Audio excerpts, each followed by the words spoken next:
This video contains harsh language, specifically English. Warning: the following video contains opinions, and they could even be contrary to yours. Please remember that even in the heat of the moment, it's about opinion. If you watch the whole video and you still don't agree with me, well, feel free to sound off in the comments, just don't be a jitterhouses. OpinionatedM8. So, Sega has finally released the first episode of the Shadow anime. I don't know how long this is going to be, duration-wise. What I do know is that it was animated in Blender, and people have been posting lots of memes and dunking on the voice acting, complaining about certain voice talent being referenced in the credits of the episode. I don't have an opinion on that. I have heard the new Rouge that's in Sonic Dream Team, and it's hard to say whether the voice actress isn't good or it's just bad direction. But I am with people when they say they don't like the Rouge voice in Dream Team. But I haven't seen this first episode of the Shadow anime.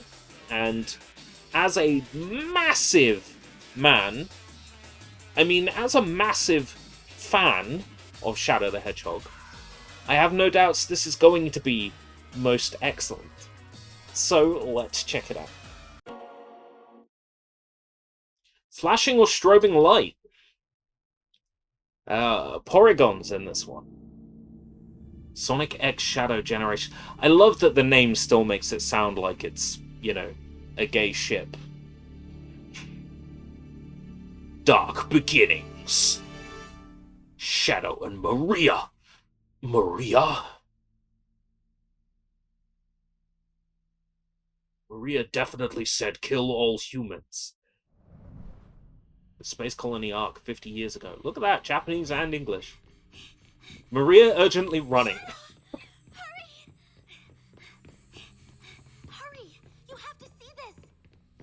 Oh, yeah. Anything you want to show me, Maria? Nothing.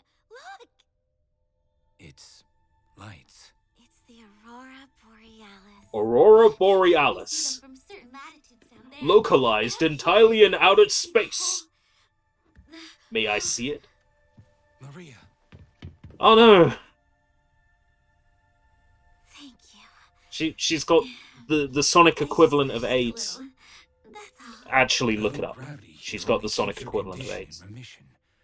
You should know better than to exert yourself. I know. You're right. But when it comes to the beauty of the earth, I can't help myself.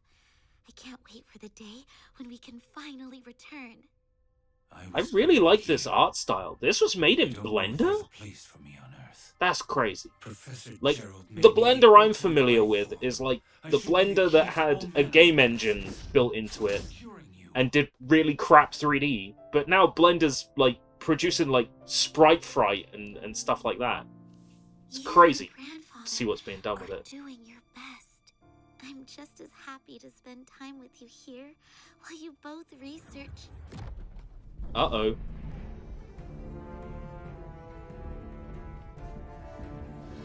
There's your trailer shot right there. It's Emerl! Well, it's one of the robots that Emerl is... Emerl is one of these. It's interesting. Emerl's in this.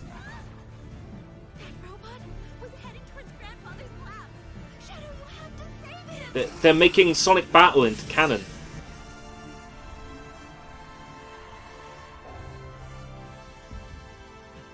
I'll handle this. Just wait here. I'll be back. I promise. He's a good Shadow! Kirk is a good Shadow! It was just bad voice direction before. Look at that! Actually getting shivers.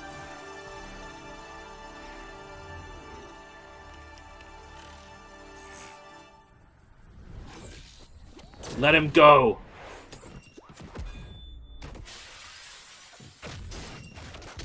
Oh, that's cool! Oh, major Sonic battle vibes.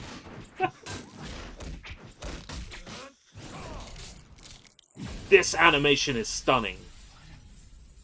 So is Shadow like under the effect of Scarecrow's gas right now? This is the Guardian Units of Nations.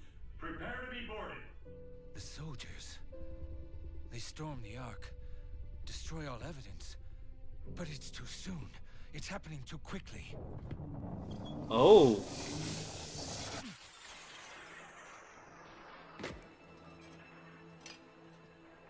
This is just Shadow like going insane and losing it. Professor, we must... This is just the effect of Scarecrow's nerve gas. Shadow is tripping balls.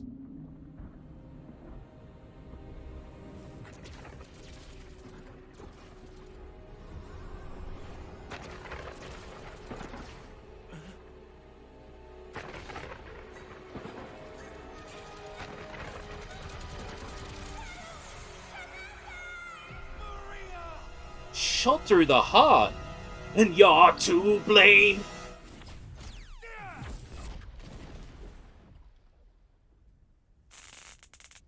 That was no mere nightmare. And it all began in view of the Ark. Moon's still destroyed. Could he have survived? No. That can't be. I need answers.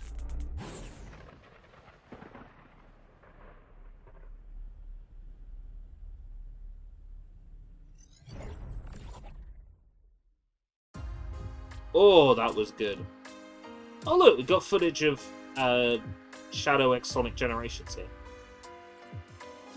So I've actually got this pre-purchased and ready to go in my Steam library as soon as the game releases. I bought it several months ago, back when I had funds to guarantee that I would have funds. Throw it all away retrospective.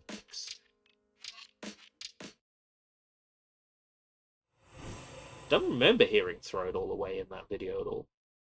Here we go. Special edition Sonic Adventure Legacy skin, Terrio skin. Oh yeah. I all pre-purchased, all ready to go. We will be playing. Wow, that was pretty good. I'm kind of disappointed the game doesn't look like that. Like that animation, right?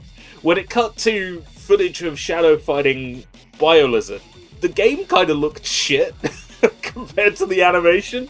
The animation was so good looking. Yeah, I'm stunned by just how good that was. That's the kind of cross-media when it comes to game releases that gets me excited for something. When I see an animation that stands uniquely as its own thing, provides us with new context for the original events that it is depicting, and also acts as an advertisement for a game that I'm already excited for and already have purchased. It's great, because something like that, maybe it's confirmation bias, but something like that makes me think, yeah, pre-purchasing that was a good idea.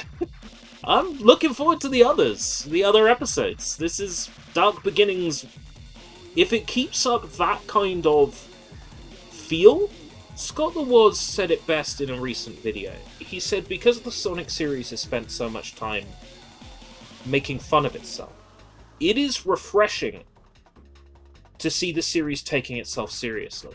To the point where you can point at that and go, haha, look, the Hedgehog game is taking itself seriously. And that's one angle. But it also means we're now getting the pathos. We're getting that payoff. And it makes the serious stuff just land better. I think between, the second and third Sonic movie, Sonic X Shadow Generations, Sonic Frontiers, it's become apparent that there is some manner of Sonic renaissance occurring. I don't know where Superstars fits into it, because I didn't purchase Superstars because I didn't like the way it looked. And I know I'm not the only one. I know that that game performed poorly with some Sonic fans because they looked at it and went, ugh, what's this? Too goofy, too cute, too colourful. And it's the same way I feel about games like Sonic Rumble and Dream Team as well. They come across as quirky, zany. I have always liked the character of Shadow. I have always loved the story of Sonic Adventure 2. And I have always thought that there is room in such a large franchise like Sonic for a serious story. If it's all blue skies forever, that gets boring to me. Sometimes you want a happy ending, and sometimes you want a blonde girl with AIDS to get shot through the heart in a space station. And the Sonic series is big enough to allow for both. Shadow's character is one with a lot of depth that hasn't been properly explored. And I wasn't confident that the Sega of the mid-2000s, or even the late 2000s, was up to exploring that character properly. But the Sega and the Sonic team of now, coming hot off the heels of a third movie, with Ian Flynn on writing, and the previous restrictions that were in place in regards to the character of Shadow being lifted, we have an opportunity now to explore the character of Shadow in a way that we haven't been allowed to before. And if this first episode of Dark Beginnings is any indication of how they're going to treat my favourite character in the Sonic the Hedgehog franchise, I would be lying if I said I wasn't excited. This has been Opinionated, mate. That's my opinion. What's yours?